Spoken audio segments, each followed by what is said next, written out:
Pria itu melihat mangsa ini. Gadis Marcia menarik bagian bawah roknya.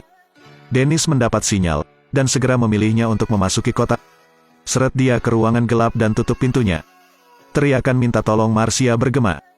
Tapi beberapa detik kemudian, Dennis tidak suka melempar Marcia kembali ke kamar. Ternyata dia ingin membuat si penculik merasa jijik. Saat mereka bertiga sedang berdiskusi, seorang wanita jangkung dan kurus muncul di luar. 3 gadis di ruangan itu berteriak minta tolong. Tapi saat pintu terbuka, wanita itu masih Dennis. Cassie, Claire, dan Marcia langsung ketakutan. Penculik berubah menjadi wanita yang lembut. Menyetujui mereka akan sangat meyakinkan Dennis untuk tidak menyakiti para wanita. Entah berapa lama, Cassie terbangun dari mimpi melihat sang penculik tersenyum dan duduk di depan pintu. Dia tidak terlihat sangat pintar. Cassie kemudian bertanya, "Berapa usiamu?" 9 tahun. Cassie langsung menebak bahwa pria ini menderita skizofrenia. Jadi Cassie mencoba memanipulasi dan mengintimidasi dia. Bocah itu ketakutan sambil menangis sambil mengungkapkan. Dengan berita dari mulut bocah Hedwig, Claire menemukan langit-langit yang rusak. Dia menggunakan sepatu hak tingginya untuk memukul berulang kali dan menemukan sebuah lubang. Dan sekarang Hedwig berbalik, ingin mendobrak pintu. Tapi dihentikan oleh Cassie dan Marcia secara paksa. Tapi tiba-tiba Hedwig menyerah. Yang juga memberi Claire lebih banyak waktu. Dan saat pintu terbuka lagi, kepribadian Dennis muncul kembali. Saat ini, Claire juga bisa dengan mudah masuk ke sini. Claire merangkak di sepanjang pipa yang mengalir sekaligus. Dennis juga mengejar tanpa pergi. Claire harus bersembunyi di lemari. Melihat Dennis berlari melewatinya, Claire mengira dia telah melarikan diri. Tetapi, kupikir aku kehilanganmu. Claire menegang sampai gemetar.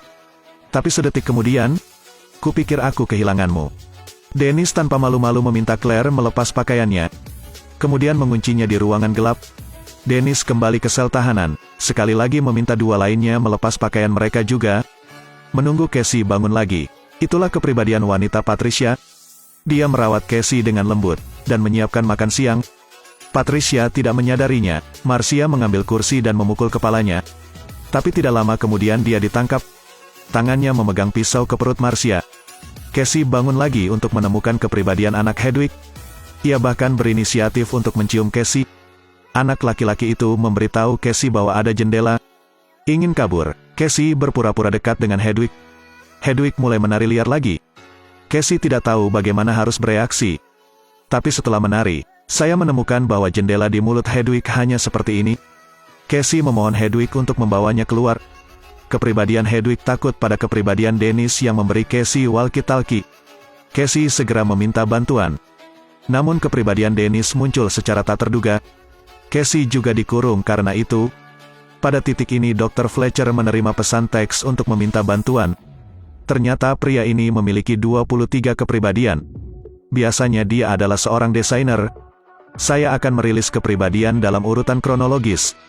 Namun baru-baru ini, peran kontrolnya telah diambil alih oleh kepribadian Dennis. Dennis menculik 3 gadis ini. Dia bahkan menghindari setiap sesi reguler perawatan psikiater. Namun tindakan Dennis masih dipertanyakan oleh Mrs. Fletcher. Pada titik ini dia pergi menemuinya. Tapi Dennis memberitahunya, terlepas dari apakah itu dia atau kepribadian utama, mereka hanya melayani kepribadian binatang ke-24. Dan binatang buas akan segera muncul. Nyonya Fletcher, curiga di dalam hatinya, membuat alasan untuk pergi ke kamar mandi.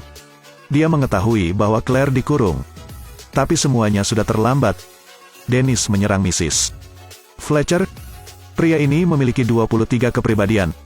Dan kepribadian binatang buasnya yang ke-24 telah muncul. Kulitnya ditutupi dengan pembuluh darah biru. Nyonya Fletcher menikamnya berulang kali dengan pisau, tapi pisaunya juga patah. Kulit itu tidak bisa memberikan kerusakan. Akhirnya, dalam keputusasaan, Mrs. Fletcher pun meninggal. Dan Cassie, dengan bantuan gambar, membuka pintu dengan mulus. Dan dia keluar dari kamar hanya untuk menemukan Marcia tewas. Dia membuka pintu sel Claire lagi.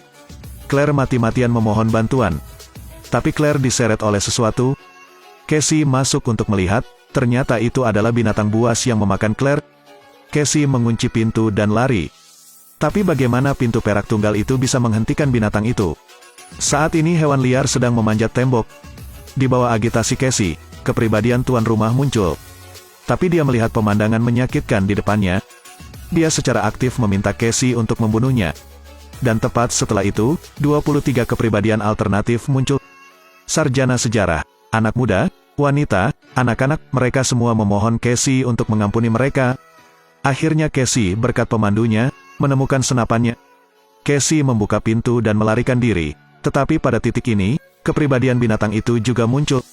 Tiba-tiba, binatang itu menyerang Casey, sambil menggigit kakinya dengan panik. Tapi saat Casey mengambil pistolnya dan hendak menembak, monster itu menghilang lagi. Casey terus melarikan diri, tetapi tidak ada jalan keluar. Casey hanya bisa bersembunyi di balik pintu besi. Dia hanya memiliki 2 peluru di tangannya. Pada saat ini, binatang itu muncul. 1 tembakan, 2 tembakan. Tapi binatang buas masih bisa berdiri. Senjata juga hanya menyebabkan luka kulit. Binatang itu menggunakan kekuatan untuk membengkokkan batang baja. Tiba-tiba dia melihat tubuh Casey yang terluka. Orang dengan luka baru, semakin baik kualitasnya. Setelah binatang itu mengatakan ini, dia berbalik dan pergi. Keesokan harinya, Casey akhirnya diselamatkan. Ketika dia keluar dari penjara, dia menemukan bahwa ini adalah taman binatang. Polisi tiba segera setelah itu, juga menemukan seluruh rahasia tempat ini. Banyak sikat gigi, banyak pakaian. Buktikan bahwa tempat ini penuh dengan orang. Akhirnya Casey terselamatkan. Tapi sekarang binatang buas sedang menyembuhkan. Dia pasti akan muncul kembali. Tamat.